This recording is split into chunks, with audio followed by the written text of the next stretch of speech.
இன்னைக்கு நாம 7th standard last டேர்மில் இருக்கக்கூடிய லாஸ்ட் லெசனான மார்க்கெட் அண்ட் கன்சியூமர் ப்ரொடக்ஷன் பார்ப்போம். ஸோ மார்க்கெட்னா அப்படின்னு பார்த்தீங்க அப்படின்னா நம்மளை பொறுத்த அளவுக்கு நம்ம போய் காய்கறி வாங்குறது இல்லை ஏதாவது நம்ம போய் ட்ரெஸ் வாங்குற மார்க்கெட் இந்த மாதிரிலாம் நம்ம பார்த்துருக்கோம். ஆனால் எக்கனாமிக்ஸ் பொறுத்த அளவுக்கு மார்க்கெட்னா என்னென்னு டெஃபினேஷன் கொடுக்குறாங்கன்னு பார்த்தீங்க அப்படின்னா buyers and sellers in direct or indirect contact to buy or sell goods, services and information. அதாவது டைரக்ட் கான்டாக்டாகவும் இருக்கலாம் இல்லை இன்டைரக்ட் கான்டாக்டாகவும் இருக்கலாம். எப்படி இருந்தாலும் ஒரு ப்ராடக்டை எக்ஸ்சேஞ்ச் பண்ணுறாங்க, அதாவது பை ஆர் செல் பண்ணுறாங்க. எதுனா கூட்ஸ், சர்வீசஸ் அண்ட் இன்ஃபர்மேஷன் அப்படிங்கிறத மார்க்கெட்டோட டெஃபினேஷனாக எக்கனாமிக்ஸாக சொல்கிறாங்க. ஸோ ஒரு நல்ல மார்க்கெட்னா அந்த மார்க்கெட்டோட ஃபியூச்சர்ஸாக என்னென்ன இருக்கணும் அப்படின்னு பார்த்தீங்க அப்படின்னா எந்த ஒரு ஜியாகிரபிக்கல் லொக்கேஷன்லையாவோ இல்லை ஃபிசிக்கல் லொக்கேஷனாவோ ரெஸ்ட்ரிக்டாக இருக்கக்கூடாது. அதாவது இந்த பொருள் இந்த இடத்துல தான் கிடைக்கும் அப்படிங்கிற மாதிரி எந்த ஒரு ஜியாகிரபிக் லொக்கேஷன் பொறுத்தும் ஒரு மார்க்கெட் இருக்கக்கூடாது. நெக்ஸ்ட் வந்து பார்த்தீங்கன்னா பிஸ்னஸ் ரிலேஷன்ஷிப், அதாவது ஒரு பையர் அண்ட் செல்லர் இருக்காங்க அப்படின்னா அந்த இடத்துல ஒரு நல்ல பிஸ்னஸ் ரிலேஷன்ஷிப் இருந்தால் தான் அந்த மார்க்கெட் வந்து சஸ்டைனபிளாக இருக்கும். நெக்ஸ்ட் வந்து பார்த்தீங்க அப்படின்னா நாலேஜ் அபவுட் மார்க்கெட், அதாவது விற்கிறவங்களுக்காகட்டும் வாங்குறவங்களுக்காகட்டும் என்ன பொருள் வாங்குகிறோம் என்ன பொருள் விற்கிறோம் அப்படிங்கிறதுக்கான அந்த பொருளோட நாலேஜ் இருக்கணும். அதாவது அதே மாதிரி அந்த மார்க்கெட் அந்த சுச்சுவேஷன் எப்படி நடந்துட்டுருக்கு அப்படிங்கிற நாலேஜும் இருக்கணும். ஸோ ஒன்லி ஒன் ப்ரைஸ், இப்போது நம்பர் ஆஃப் சேம் ப்ராடக்ட்ஸ் இருந்தாலுமே அந்த மார்க்கெட்டில் எல்லாத்துக்கும் சேம் ப்ரைஸாக தான் இருக்கணும். இப்போ ஒரு கடையில் ஒரு பொருள் ஒரு விலை, இன்னொரு கடையில் இன்னொரு பொருள் இன்னொரு விலை அப்படின்னு சொல்லி இருக்கக்கூடாது. அப்படி இருந்தால் அது நல்ல மார்க்கெட் கிடையாது. நெக்ஸ்ட் பார்த்தீங்க அப்படின்னா கிளாசிஃபிகேஷன் ஆஃப் மார்க்கெட். ஸோ மார்க்கெட்டை ஜென்ரலாக பார்த்தீங்கன்னா ரெண்டு வகையாக பிரிப்பாங்க. ஒன்று ப்ராடக்ட் மார்க்கெட், இன்னொன்று ஃபேக்டர் மார்க்கெட். ப்ராடக்ட் மார்க்கெட்னா தெரியும், நம்மளோட ஃபினிஷ்டு கூட்ஸ் வருது இல்லைங்களா, இப்போ சீலை இந்த மாதிரி ஃபினிஷ்டாக ஒரு கூட்ஸ் வருது இல்லைங்களா, அதெல்லாமே ப்ராடக்ட் மார்க்கெட். ஃபேக்டர்ஸ் மார்க்கெட் அப்படின்னா ஃபேக்டர்ஸ் ஆஃப் ப்ரொடக்ஷன் விற்கிறதா அந்த இடத்துல ஃபேக்டர் மார்க்கெட் அப்படிம்போம். ஸோ ஒரு துணி தயாரிக்கணும், ஒரு சீலை வெளியே வருது அப்படின்னா அந்த சீலைக்கு ப்ரொடக்ஷன் ஃபேக்டர்ஸாக என்ன இருந்திருக்குங்க, ப்ரொடக்ஷன் ஃபேக்டர்ஸாக இப்போ நூல் ஆகட்டும் இல்லை டையிங் யூனிட் ஆகட்டும், இதெல்லாமே வந்து ஃபேக்டர்ஸ் ஆஃப் ப்ரொடக்ஷன் தானேங்களா. இதெல்லாம் விற்கக்கூடிய மார்க்கெட் ஃபேக்டர்ஸ் மார்க்கெட் அப்படின்னு சொல்லி சொல்லுவாங்க. ஸோ இதை தவிர்த்து இன்னும் நிறையா கிளாசிஃபிகேஷன்ஸ் இருக்குது. ஸோ ஃபர்ஸ்ட் கிளாசிஃபிகேஷன் பார்த்தீங்க அப்படின்னா ஜியாகிரபிக் லொக்கேஷன், பேஸ்டு வந்து ஜியாகிரபிக் லொக்கேஷன் பொறுத்து. ஃபர்ஸ்ட் வந்து பார்த்தீங்கன்னா லோக்கல் மார்க்கெட், அதாவது அன்றாட பொருட்கள் இருக்கக்கூடிய மார்க்கெட் பார்த்தீங்கன்னா லோக்கல் மார்க்கெட் அப்படின்னு சொல்லி சொல்லுவாங்க. அதாவது ஒரு ஏரியாவில் இப்போ வார சந்தை இதெல்லாம் நடக்கும் இல்லைங்களா, இதெல்லாம் local market. Next regional market, அந்த மார்க்கெட் பார்த்தீங்கன்னா ஒரு டிஸ்ட்ரிக்ட் இல்லை ஒரு ஃபியூ ஸ்டேட்ஸ்குள்ளே இருக்கும். நெக்ஸ்ட் வந்து பார்த்தீங்கன்னா நேஷனல் மார்க்கெட், அதாவது ஒரு கண்ட்ரிக்குள்ளே இருக்க மார்க்கெட் வந்து பார்த்தீங்கன்னா national market. Next international market, so international world wide இருக்கக்கூடிய மார்க்கெட். இது வந்து based on Geographic location. Next based on time basis பார்த்தீங்க அப்படின்னா வெரி ஷார்ட் மார்க்கெட், அதாவது இப்போ நம்ம காலையில் பூ மார்க்கெட்டெல்லாம் பார்த்துருக்கீங்களே, அதெல்லாம் ரொம்ப ஷார்ட் பீரியடில் தான் இருக்கும். அது வந்து பார்த்திங்கன்னா குவான்டிட்டி ஃபிக்ஸ்டாக தான் இருக்கும். இப்போ உங்களுக்கு வந்து அந்த அன்னைக்கு வந்து டெய்லி பூ வரது வந்து ஒரு 100 கிலோ இருக்குது அப்படின்னு பார்த்தீங்க அப்படின்னா அந்த இடத்துல 100 கிலோ தான் வரும். ஸோ அந்த 100 கிலோ வந்த கொஞ்சம் நேரத்தில் விற்றுரும். ஸோ அதான் very short market. Supplies of goods is fixed. இப்போ உடனே வந்து ஒருத்தர் வந்து இல்லை எனக்கு வந்து 1000 கிலோ பூ வேணும்னு கேட்குறாரு அப்படின்னா அந்த இடத்துல நம்ம கொண்டு வர முடியாது, பிகாஸ் அந்த சப்ளைங்கிறது ரொம்ப ஃபிக்ஸ்டாக இருக்கும். நெக்ஸ்ட் பார்த்தீங்கன்னா ஷார்ட் பீரியட் மார்க்கெட், ரொம்ப கம்மியான நேரத்தில் இருக்கக்கூடியது வந்து பார்த்திங்கன்னா வெரி ஷார்ட் பீரியட். அதை விட கொஞ்சம் ஜாஸ்தியாக இருக்கும். அதே மாதிரி கூட்ஸோட சப்ளை வந்து பார்த்திங்கன்னா கொஞ்சம் நம்மளால் முடிஞ்ச அளவுக்கு வேரி பண்ணிக்கலாம். இது வந்து பார்த்திங்கன்னா ஷார்ட் பீரியட் மார்க்கெட். நெக்ஸ்ட்டு வந்து long period market. So as name set, ரொம்ப சப்ளை வந்து நமக்கு தகுந்த மாதிரி நம்ம வந்து ப்ரொடக்ஷனை மாற்றிக்கலாம். நெக்ஸ்ட் வந்து பார்த்திங்கன்னா நேச்சர் ஆஃப் டிரான்சாக்ஷன். ஸோ எப்படி நேச்சர் ஆஃப் டிரான்சாக்ஷன் வந்து மார்க்கெட்டை பிரிக்கிறாங்க அப்படின்னு பார்த்தீங்கன்னா spot market and future market. So spot market பார்த்தீங்கன்னா ஒரு பொருள் வாங்குறோன்னா உடனே காசு கொடுத்து வாங்குறது வந்து ஸ்பாட் மார்க்கெட். ஸோ ஃபியூச்சர் மார்க்கெட்னா நம்ம கடன் சொல்லி வருவோம் இல்லையா, அதுதான் ஃபியூச்சர் மார்க்கெட். நம்ம ஃபியூச்சரில் மணி பே பண்ணிக்கிற மாதிரி இருக்கும். நெக்ஸ்ட்டு ரெகுலேஷன் வச்சு எப்படி பிரிக்கிறாங்க அப்படின்னா, ஸோ பேஸ்ட் ஆன் ரெகுலேஷன் ரெண்டு வகையாக மார்க்கெட்டை பிரிக்கிறாங்க. ஒன்று வந்து பார்த்தீங்க அப்படின்னா ரெகுலேட்டட் மார்க்கெட், இன்னொன்று அன்ரெகுலேட்டட் மார்க்கெட். ரெகுலேட்டட் மார்க்கெட்னா என்னன்னு சொல்லுவாங்க பார்த்தீங்கன்னா கவர்மெண்ட் அத்தாரிட்டிஸ் கிட்ட வந்து கண்ட்ரோல் இருக்கும். ஸோ கவர்மெண்ட்டுக்கு அவங்க என்ன பண்ணுறாங்கன்னு தெரியும். ஸோ சில நார்ம்ஸ் அண்ட் கண்டிஷன்ஸ் கவர்மெண்ட்டுக்கும் கொடுத்துருப்பாங்க அந்த மார்க்கெட்டுக்கு. ஸோ எக்ஸாம்பிளாக சொல்லணும்னா ஸ்டாக் மார்க்கெட். அதே அன்ரெகுலேட்டட் மார்க்கெட்னா பிளாக் மார்க்கெட்னு சொல்லுவாங்களே, ஸோ கவர்மெண்ட் அத்தாரிட்டிஸ்க்கும் அதுக்கும் சம்மந்தமே இருக்காது. எந்த ஒரு ரூல்ஸ் அண்ட் ரெகுலேஷன்ஸுமே கவர்மெண்ட்னால கொடுக்கப்பட்டிருக்காது. ஸோ இது வந்து பார்த்தீங்கன்னா unregulated market. Next nature of competition பொறுத்து எப்படி பிரிக்கிறாங்க அப்படின்னு பார்த்தீங்கன்னா மோனோபாலி, மோனோபாலிஸ்டிக், ஆலிகிராஃபி அப்படின்னு சொல்லிட்டு மூணாக பிரிக்கிறாங்க. ஸோ மோனோபாலினா பார்த்தீங்கன்னா single producer or single seller, அதாவது அந்த ப்ராடக்ட்டை விற்கிறவர் ஒருத்தர் மட்டும்தான் விற்பார், இல்லை அந்த ப்ராடக்ட்டை வாங்குறீங்க ஒருத்தருக்கு மட்டும்தான் வாங்குவாங்க. ஸோ இது ஒரு ஹெல்த்தியான மார்க்கெட்டானு கேட்டிங்கன்னா இல்லை. ஆனால் இதே மாதிரி மார்க்கெட்ஸும் இருக்குது. இப்போ ஃபர்ஸ்ட் வந்து பார்த்தீங்கன்னா மோனோபாலிஸ்டிக் காம்படிஷன். ஸோ இந்த மோனோபாலிஸ்டிக்ங்கிற வேர்டை வந்து இதுக்கான டெஃபினேஷன் யார் கொடுத்துருக்காங்க அப்படின்னு பார்த்தீங்கன்னா ப்ரொஃபஸர் எட்வர்ட். அவர் ஹார்வர்ட் யூனிவர்சிட்டி 1933 அவரோட புக்கான தியரி ஆஃப் மோனோபாலிஸ்டிக் காம்படிஷனில் இந்த மோனோபாலிஸ்டிக்கான டெஃபினேஷன் கொடுத்துருக்காரு. ஸோ மோனோபாலிஸ்டிக்னா என்ன அப்படின்னா மோனோபாலி அதாவது single seller producer plus perfect competition, அதாவது லார்ஜ் பையர்ஸ் அண்ட் செல்லர்ஸ் இருப்பாங்க அப்படின்னு சொல்லி சொல்கிறாரு. Next oligopoly. ஸோ ஒலிகோகிராஃபினா க்ரீக் வேர்ட், ஒலிகோனா ஃபியூ, பாலினா கண்ட்ரோல். ஸோ இங்கே என்ன இருப்பாங்கன்னா ஃபியூ செல்லர்ஸ் மட்டும்தான் இருப்பாங்க அப்படிங்கிறதா இதுக்கான மீனிங். ஸோ நம்ம நெக்ஸ்ட் பார்க்கலாம். ஸோ கன்சியூமர் அப்படின்னு என்ன டெஃபினேஷன் கொடுத்துருக்காங்க. ஸோ நம்ம ஒரு பொருளை வாங்குகிறோம், அது நம்ம பர்சனல் யூஸ்க்காக இல்லை அப்படின்னா நம்மளோட செல்ஃப் எம்ப்ளாய்மெண்ட்டுக்காக அந்த பொருளை வாங்கி இன்னொரு இடத்துல விற்கிறோம் அப்படிங்கும்போது நம்மளோட கன்சியூமர் அப்படின்னு சொல்லி சொல்லுவாங்க. So either it may be personal யூஸாகவும் இருக்கலாம், இல்லை செல்ஃப் எம்ப்ளாய்மெண்ட்டுக்கு வேண்டியும் இருக்கலாம். நம்ம பொருள் வாங்குறது ஒன்று நம்ம பே பண்ணி வாங்கலாம், இல்லை ப்ராமிஸ் அதாவது நான் கண்டிப்பாக கொடுத்துட்றேன் கடனாக கொடுங்கன்னு சொல்லி வாங்கலாம், இல்லை பார்ஷியலி பேடு பார்ஷியலி ப்ராமிஸ்டாக கூட வாங்கலாம். நெக்ஸ்ட்டு இதே நாட் அ கன்சியூமர் அப்படின்னு சொல்லி பார்த்தீங்க அப்படின்னா ஏதாவது ஒரு பொருளை நம்ம ஃப்ரீயாக வாங்கினோம் அப்படின்னா நம்ம கன்சியூமர் கிடையாது. அதே மாதிரி அந்த பொருளை வாடகைக்கு எடுத்தாலும் நம்ம கன்சியூமர்ஸ் கிடையாது. அண்ட் கான்ட்ராக்ட் ஆஃப் சர்வீஸ் அப்படின்னா ஒப்பந்த அடிப்படையில் எடுப்பாங்க இல்லையா. ஸோ இதுவுமே வந்து பார்த்தீங்கன்னா கான்ட்ராக்ட் ஆஃப் சர்வீஸ் அப்படின்னா ஒப்பந்த அடிப்படையில் அப்படின்னு சொல்லி அர்த்தம். ஸோ அதுவுமே வந்து we are not a consumers. So next unfair trade practice. இந்த இடத்துல நம்ம எல்லாமே பையிங் செல்லிங் மார்க்கெட் பற்றி தானே பார்க்குறோம். ஸோ நியாயம் இல்லாமல் ஒரு பொருளை விற்கிறது தான் அன்ஃபேர் ட்ரேட் ப்ராக்டிஸ்னு சொல்லிடுவாங்க. இப்போது சில இடத்துல பார்த்தீங்கன்னா நோ எக்ஸ்சேஞ்சுன்னு போர்டு போட்டிருப்பாங்க. ஸோ ஃபேன்சி சாரிக்கெல்லாம் எக்ஸ்சேஞ்ச் கிடையாதுங்க அப்படின்னு சொல்லி போட்டிருப்பாங்க. ஸோ இந்த மாதிரி இருக்கிறதுலாம் அன்ஃபேர் ட்ரேட் ப்ராக்டிஸ் அப்படின்னு சொல்லி சொல்கிறாங்க. So goods once sold will not be taken அப்படின்னு போர்டு போட்டிருப்பாங்க. ஒன்ஸ் நீங்கள் விற்றுட்டோம் அப்படின்னு நாங்கள் திரும்பி வாங்க மாட்டோம் அப்படின்னு சொல்கிறது ஒரு part of unfair trade practice. So no exchange, no refund under any circumstance, எந்த நிலையில நாங்கள் ரீஃபண்ட் பண்ண மாட்டோம். இதெல்லாம் பார்த்தீங்கன்னா unfair trade practice. அதாவது ஏதாவது ஒரு பொருளை வந்து பார்த்தீங்கன்னா ஒரு செகண்ட் ஹேண்ட் பொருளை இல்லை ஃபர்ஸ்ட் ஹேண்டாக விற்கிறது, இல்லை ஒரு ஸ்டாண்டர்ட் குவாலிட்டி இல்லாமல் அந்த பொருளை கொடுக்கறது, அட்வர்டைஸ்மெண்ட் ரொம்ப கவரக்கூடிய அட்வர்டைஸ்மெண்ட்டாக கொடுக்கறது, அந்த பொருள் பற்றி என்ன அந்த பொருளோட மதிப்பை காட்டிலும் அதோட அட்வர்டைஸ்மெண்ட் அப்படிங்கிறது ரொம்ப மிஸ்லீடிங்காக இருந்துச்சு அப்படின்னா அது அன்ஃபேர் ட்ரேட் ப்ராக்டிஸ். ஸோ இல்லை கேரண்டி இல்லை வாரண்டி எதுவுமே அந்த பொருளை கொடுக்கல அப்படின்னாலும் அது வந்து அன்ஃபேர் ட்ரேட் ப்ராக்டிஸ் தான். ஸோ நெக்ஸ்ட் பார்த்தீங்க அப்படின்னா கன்சியூமர் ப்ரொடக்ஷன். எப்படி வந்து அன்ஃபேர் ட்ரேட் ப்ராக்டிஸ்லேருந்து வந்து மக்களை காப்பாற்றுறது, மக்கள் இந்த சென்ஸ் கன்சியூமரை எப்படி பாதுகாக்கிறது அப்படிங்கிறதான் வந்து இப்போ பார்க்க போகிறோம். ஸோ இப்போ சில ப்ராடக்ட்ஸ் எல்லாம் பார்த்தீங்க அப்படின்னா இப்போ ஃபுட் கம்பெனியெல்லாம் பார்த்தீங்க அப்படின்னா அவங்க என்ன பொருள் யூஸ் பண்ணுறாங்க அப்படின்னு சொல்லிட்டு கவர்மெண்ட் வந்து டிஸ்க்ளோஸ்மெண்ட்ஸ் அதாவது அறிவிக்க சொல்லுவாங்க. ஃபுட் இண்டஸ்ட்ரீஸ் பீவரேஜ் இண்டஸ்ட்ரீஸ்லாம் இப்படி இருக்கும். ஸோ இப்போ பார்த்தீங்க அப்படின்னா டெராய் அதாவது telecom regulatory of India, IRDAI insurance regulatory and development authority of India. So இதெல்லாம் பார்த்தீங்க அப்படின்னா கன்சியூமர் ப்ரொடக்ஷனான ஆர்கனைசேஷன்ஸ். இப்போது டெராய்ங்கிறது பார்த்தீங்கன்னா டெலகாம் இண்டஸ்ட்ரிக்கு ஒரு consumer production organisation. So next பார்க்க போகிறது 8 பேசிக் கன்சியூமர் ரைட்ஸ். இது ரொம்ப இம்பார்ட்டன்ட். என்னென்ன ரைட்ஸ் வந்து கன்சியூமருக்கு இருக்குது அப்படின்னு சொல்லி சொல்கிறாங்க. 8 ரைட்ஸ் மொத்தமாக இருக்குது. So basic needs, safety, information, right to choose the best product and right to representation.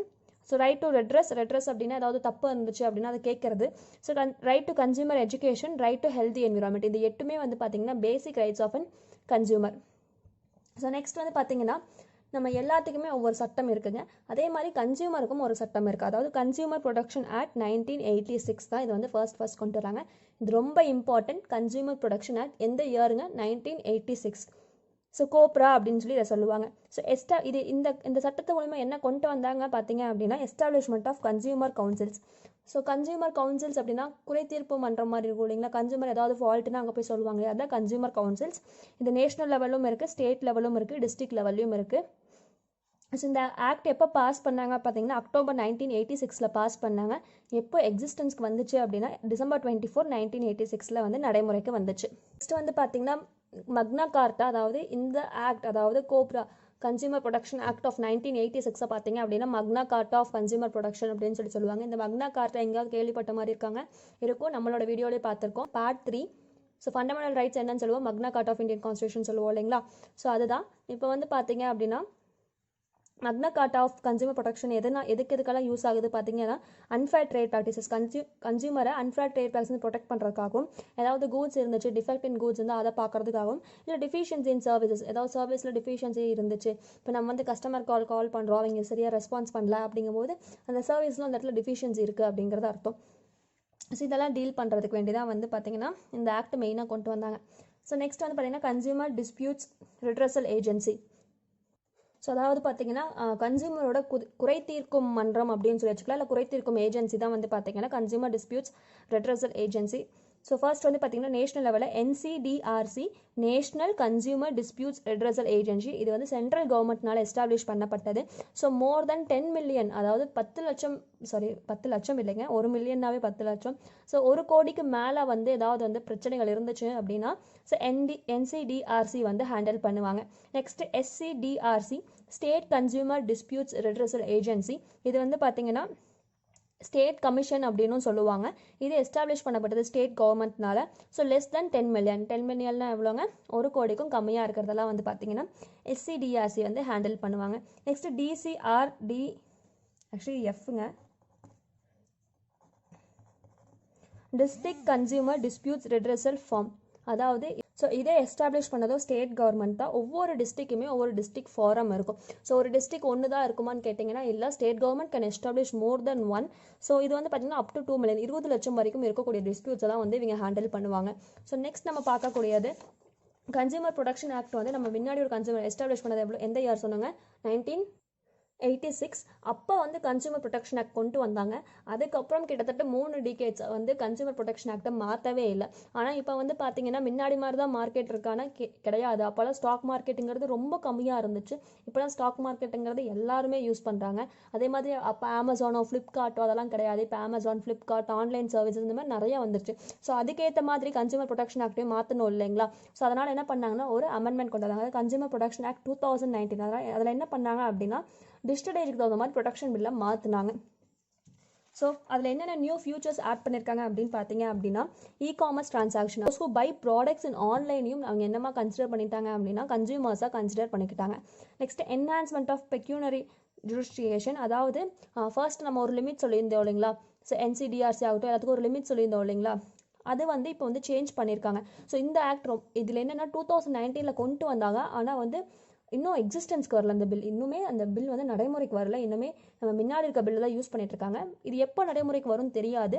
புக்கில் கொடுத்துருக்கிறது வந்து 2019 வந்து கொண்டு வந்தாங்க அப்படிங்கிற வரைக்கும் கொடுத்துருக்காங்க. ஸோ நெக்ஸ்ட் வந்து பார்த்தீங்கன்னா முன்னாடி டிஸ்ட்ரிக்ட் எவ்வளோ இருந்துச்சுங்க, அப் டு 2 மில்லியன் வரைக்கும் இருந்துச்சு. இப்போ வந்து லெஸ் தென் 10 மில்லியன் ஐஎன்ஆர் வந்து 10 மில்லியனா எவ்வளோங்க, 1 மில்லியனே 10 லட்சம். ஸோ 1 கோடி வரைக்குமே வந்து பார்த்தீங்கன்னா டிஸ்ட்ரிக்ட் கோர்ட்டுமே ஹேண்டில் பண்ணலாம் அப்படின்னு சொல்லியிருக்காங்க. நெக்ஸ்ட் ஸ்டேட் வந்து பார்த்தீங்கன்னா ஸ்டேட் கமிஷன் பார்த்தீங்க அப்படின்னா more than 10 million to 100 million வரைக்கும் ஹேண்டில் பண்ணலாம். இதுவே நேஷனல் பார்த்தீங்கன்னா மோர் தென் 100 மில்லியன் வந்து நேஷனல் லெவலில் ஹேண்டில் பண்ணுவாங்க. நெக்ஸ்ட் வந்து filling of complaints. So complaints வந்து முன்னாடி மாதிரி நம்ம டேரெக்டாக போய் கொடுக்க தேவையில்லை. ஸோ நம்ம வந்து ஃபில்லிங் இன்டர்நெட்லேயே நம்ம வந்து கம்ப்ளைண்ட்ஸை ஃபைல் பண்ணலாம். நெக்ஸ்ட் எஸ்டாப்ளிஷ்மெண்ட் ஆஃப் சிசிபிஏன்னு என்ன அப்படின்னா central consumer production authority. So இதில் வந்து பார்த்தீங்கன்னா இன்வெஸ்டிகேஷன் விங் இருக்கும். இந்த இன்வெஸ்டிகேஷன் விங்குக்கு யார் ஹெட்டாக இருப்பாங்க அப்படின்னா டைரக்டர் ஜெனரல் வந்து ஹெட்டாக இருப்பார். நெக்ஸ்ட் அன்ஃபேர் ட்ரேட் ப்ராக்டிஸில் இன்னொரு ஸ்டேட்மெண்ட் இன்க்ளூட் பண்ணியிருக்காங்க. அதாவது ஷேரிங் ஆஃப் பர்சனல் இன்ஃபர்மேஷனுமே வந்து அன்ஃபேர் ட்ரேட் ப்ராக்டிஸ் தான் அப்படின்னு சொல்லியிருக்காங்க. இப்போ நம்ம ஒரு கடைக்கு போனோம் அப்படின்னா நம்மளோட டீட்டெயில்ஸ் கொடுப்போம் அந்த கடையில். ஸோ இந்த டீட்டெயில்ஸை நம்ம வேறு ஏதோ பர்பஸ்க்கு இல்லை மால் ப்ராக்டிஸ்க்கு அவங்க யூஸ் பண்ணாங்க அப்படின்னா அதுவுமே அன்ட்ரேட் ஃபேர் ப்ராக்டிஸ் தான். நெக்ஸ்ட் வந்து பார்த்தீங்கன்னா பெனால்ட்டிஸ் வந்து சொல்லியிருக்காங்க. பெனால்ட்டி சிசிபிஐ என்ன பண்ணலாம் அப்படின்னா 1 மில்லியன் வரைக்கும் பெனால்ட்டி போடலாம். அதாவது அன்ஃபேர் ட்ரேட் ப்ராக்டிஸில் இருந்தாங்க இல்லை மிஸ்லீடிங் இன்ஃபர்மேஷன்ஸ், அதாவது அட்வர்டைஸ்மெண்ட் கொடுத்தாங்க அப்படின்னா, அட்வர்டைஸ்மெண்ட்னா நல்ல அட்வர்டைஸ்மெண்ட் இல்லைங்க, மோசமான அட்வர்டைஸ்மெண்ட், அதாவது அன்ஃபேர் ட்ரேட் ப்ராக்டிஸ் பண்ணாங்க அப்படின்னா 1 மில்லியன் வரைக்கும் ஃபைன் போடலாம், ப்ளஸ் 2 இயர்ஸ் வரைக்கும் ஜெயிலில் போடலாம். அகெயின் அந்த அஃபென்ஸ் திருப்பி பண்ணாங்க அப்படின்னா 50 லட்சம் வரைக்கும் ஃபைன் போடலாம். அதே மாதிரி 5 வருஷம் பிரிசனர், அதாவது ஜெயிலில் போட்டு ப்ளஸ் அந்த 1 இயருக்கு அந்த ப்ராடக்ட்டை பேனும் பண்ணலாம். ஸோ நெக்ஸ்ட் பார்த்தீங்க அப்படின்னா கன்சியூமர் கோர்ட்ஸ் இன் இந்தியா நம்ம போனதுலேயே பார்த்தது தாங்க. ஸோ கன்சியூமர் கோர்ட் ஒரு கோடி காம்பன்சேஷன் வரைக்கும் என்சிடிஆர்சி ஹேண்டில் பண்ணுவாங்க. Apex body of consumer court வந்து நேஷனல் கமிஷன் தான். ஸோ அப்பர் மோஸ்ட் வந்து கன்சியூமர் ப்ரொடக்ஷனில் யார் இருக்காங்க அப்படின்னு பார்த்தீங்க அப்படின்னா நேஷனல் கமிஷன் தான். So highest appellate court. Appellate கோர்ட்னா என்ன சொல்லுவாங்கன்னா, இப்போ வந்து பார்த்தீங்க அப்படின்னா டிஸ்ட்ரிக்ட் கோர்ட்ஸ் ஒரு தீர்ப்பு கொடுத்துட்டாங்க, ஸ்டேட் கோர்ட்ஸ் ஒரு தீர்ப்பு கொடுத்துட்டாங்க அப்படின்னா அகைன் வந்து மேல்முறையீடு பண்ணுவாங்க இல்லையா. மேல்முறையீடு பண்ணக்கூடிய ஹையஸ்ட்டாக வந்து யார்கிட்ட நம்ம போய் மேல்முறையீடு பண்ண முடியும் அப்படின்னா நேஷனல் கோர்ட்டில் தான் போய் மேல்முறையீடு பண்ண முடியும். ஸோ எப்போ செட்டப் பண்ணாங்கன்னா 1988.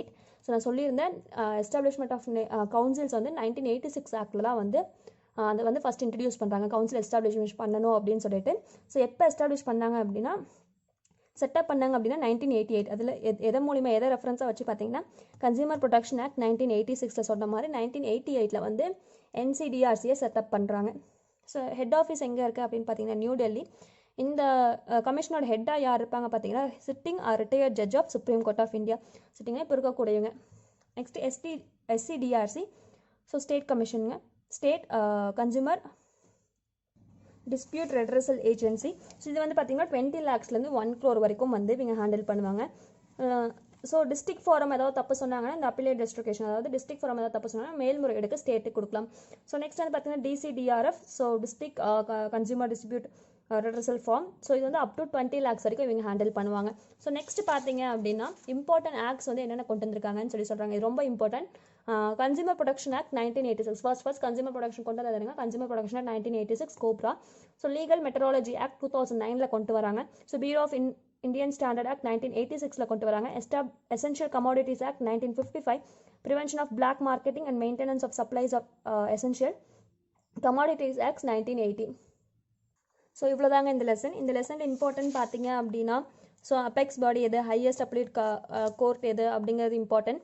ஸோ யார் வந்து ஹெட்டாக இருப்பா, அண்ட் நெக்ஸ்ட் வந்து பார்த்தீங்கன்னா என்னென்ன லிமிட் ஒவ்வொருத்தருக்கும், அதாவது NCDRCக்கு என்னென்ன லிமிட் அப்படிங்கிறது இம்பார்ட்டன்ட். ஸோ மோனோபாலினா என்ன, இதை ஜஸ்ட் ஒரு கிளான்ஸாக பார்த்துக்கோங்க. Next TRAI and IRDAI, next 8 consumer rights என்னென்ன, ஸோ எந்த வருஷத்தில் இந்த ஆக்ட் கொண்டு வந்தாங்க, எப்போ எக்ஸிஸ்டன்ஸ்க்கு வந்துச்சு, இது இம்பார்ட்டன்ட் இந்த லெசனில். ஸோ மற்றபடி பார்த்தீங்க அப்படின்னா ஸோ இதில் அந்த என்னென்ன ஃபியூச்சர்ஸ், அந்த புதுசாக கொண்டு வரக்கூடிய ஆக்டில், அதாவது 2019 கொண்டு வந்த ஆக்டில் இதில் வந்து என்னென்ன ஃபியூச்சர்ஸ் இருக்குது அப்படிங்கிறது இம்பார்ட்டன்ட். ஸோ அவ்வளோதாங்க இந்த லெசன். நம்ம நெக்ஸ்ட் வீடியோவில் பார்ப்போம்.